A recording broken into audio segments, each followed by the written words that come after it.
জুবিনদাৰ মৃত্যু হোৱাৰ পিছদিনাখন গণেশগুৰি ফ্লাইঅভাৰত কমৰেড মাৰ্চেল বৰুৱাই জুবিনদাক স্মৰণ কৰি জুবিনদাক শ্ৰদ্ধা জনাই কমৰেড নেভাৰ ডাই বুলি এখন ছবি আঁকিছিল।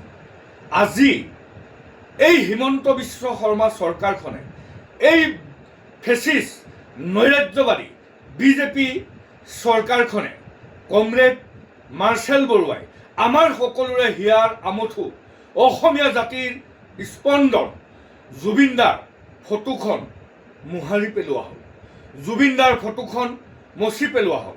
মই হিমন্ত বিশ্ব শৰ্মাক সুধিব খুজিছোঁ, হয় কিয় আপোনালোকে জুবিনদাৰ ফটোখন মচি পেলালে? কিয় আপোনালোকে জুবিনদাৰ ফটোখন মচি পেলালে? কমৰেড নেভাৰ ডাই এই শব্দটো কিবা ভুল শব্দ আছিল নেকি?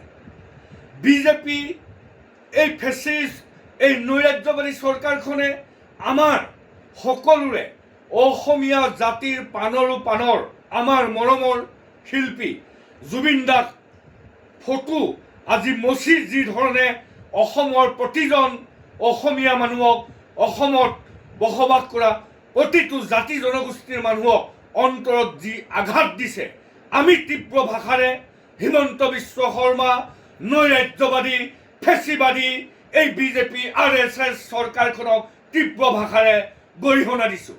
আৰু জুবিনদাক ছবি অসমীয়া মানুহৰ হৃদয়ৰ পৰা আমাৰ হৃদয়ৰ পৰা আপোনালোকে ছবিখন গুৱাহাটী গণেশগুৰি ফ্লাইঅভাৰত মুচি দিলেও অসমীয়া জাতিৰ প্ৰতিজন মানুহৰ হৃদয়ত জুবিনদা আছে।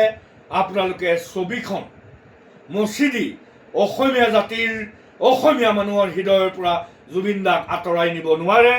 সকলো অসমবাসী ৰাইজে এই জুবিনদাক লৈ কৰা এই চৰকাৰখনৰ অন্যায়ৰ বিৰুদ্ধে জুবিনদাৰ ফটোখন মচি দিয়াৰ বিৰুদ্ধে সকলোৱে ঐক্যবদ্ধভাৱে একেলগে জোৰদাৰভাৱে এই চৰকাৰখনৰ বিৰুদ্ধে তীব্ৰ ভাষাৰে ঘৃণাৰে উপচাই দিয়ক।